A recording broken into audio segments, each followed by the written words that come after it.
Jeremiah 2 and 11.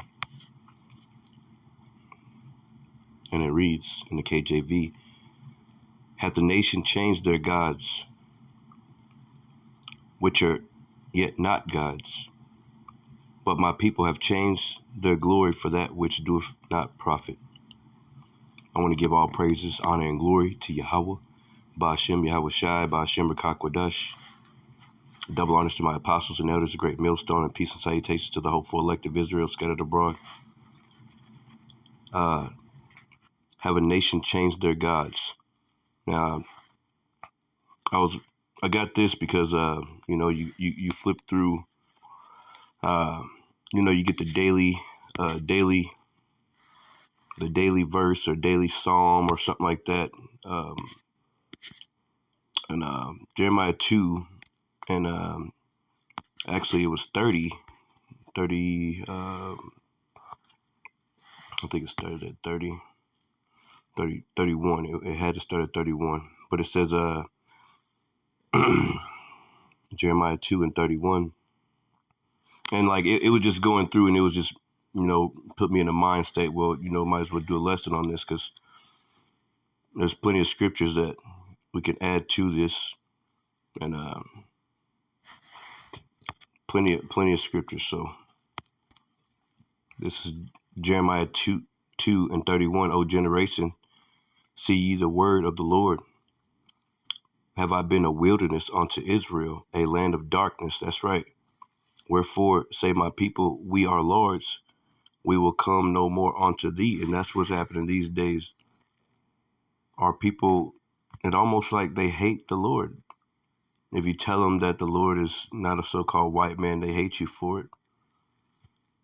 If you tell them that, they're Israelites, they hate you for it. You think about situations like Charleston White, and, I'm just a big black nigga.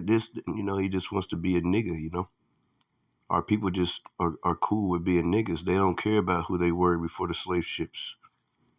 They don't care about none of that. They cool with being a slave under the white man. They cool with that, man. And they get mad at us saying it like that, but that's exactly what the fuck it is. That's exactly what they cool. It's called Stockholm Syndrome. They're cool with being a fucking slave, man. They're cool with being up under this rulership. They're cool with not knowing about the kingdom of heaven, man. About what's coming. They cool with being in the darkness. So that's why I want to do this quick little lesson real quick. It says, let's go back up.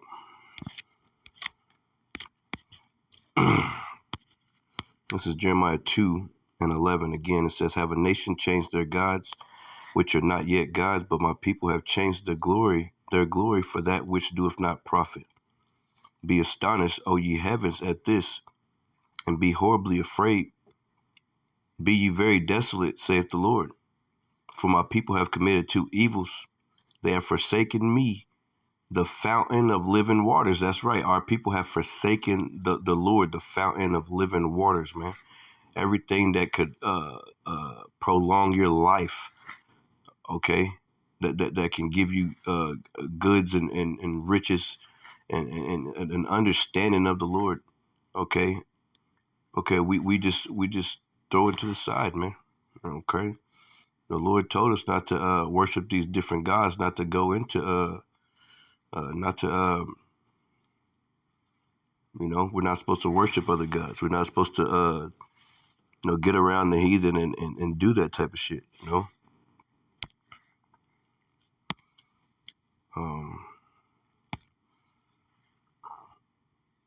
This is Exodus 23, and I'll start at 32. It says, thou shalt not make no covenant with them, nor with their gods. They shall not dwell in thy land, lest they make thee to sin against me. For if thou serve their gods, it will surely be a snare unto thee. And we can just go into this real quick. See, it says, if thou serve their gods, it will surely be a snare. It's going to be a snare unto you, man. Okay, what's a snare? Define a snare. So that's what we've been doing this whole time. White man Jesus, okay? It's been a trap to our people. Okay, all this Islam, all these different things, man. Um, so the word snare says a trap for catching birds or animals, typically one having a noose or wire or cord. A trap, a gin, spring, a noose. So it's a trap. Okay, let's go into this real quick. Let's see if we can pull up another one. So this is Psalms chapter 106 and 34, and it says, "They did not destroy the nations concerning whom the Lord commanded them, but were mingled among the heathen and learned their works." And that's what our people have done. We've been mingled among the heathen, and we learn how to worship this Christmas. The scriptures clearly speak against things like that. We worship Christmas. We worship, we celebrate Christmas. These other things like that. That's not what we're supposed to be doing, man. Okay, and if you tell our people about these things, even in the right way, like, not yelling it at them. We've been doing that too, But they need to know. They need to know. The Lord say, lift up thy voice like a trumpet. So, and like the scriptures say, we're supposed to warn you, man, to get the blood off of our hands. But, there's ways, certain people just ain't going to get it. Like the scriptures tell you, man. 2/3 gonna be cut off and die anyway, man. They just gotta die, man, because they've been serving these other gods, man.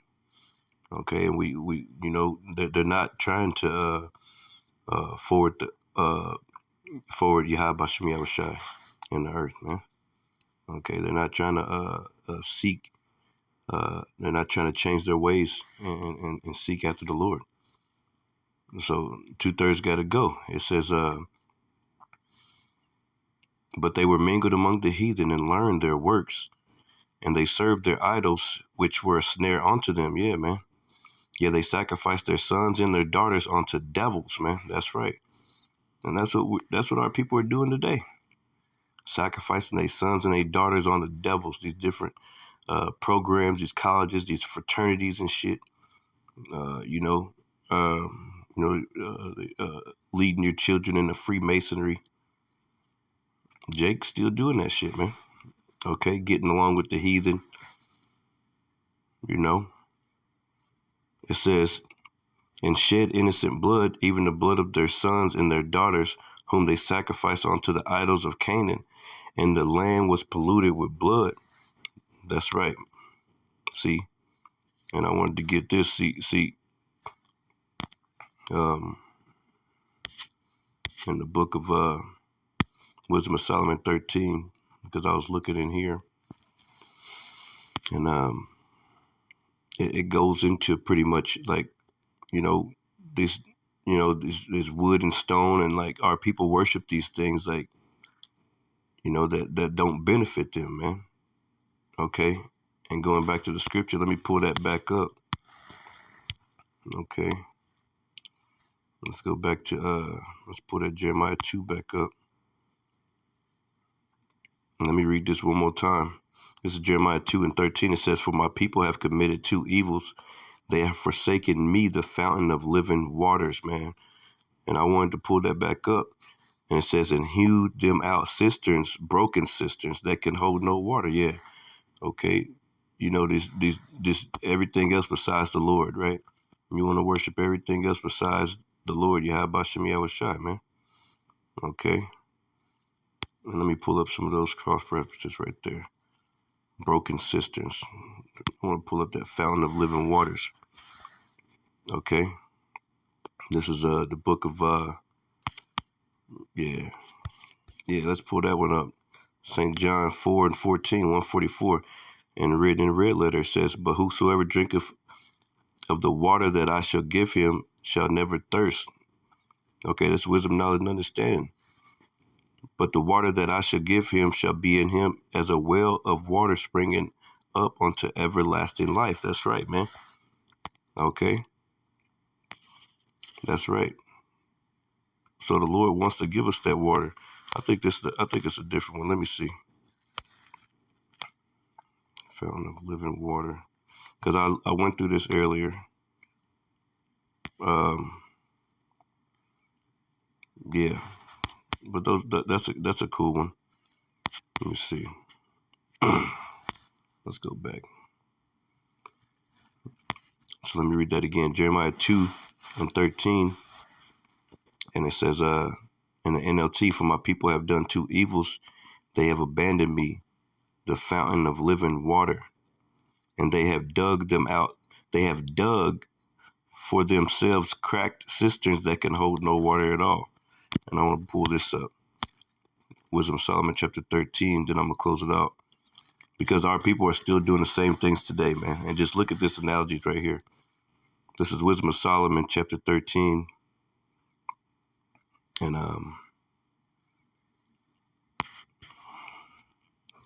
I'll start here.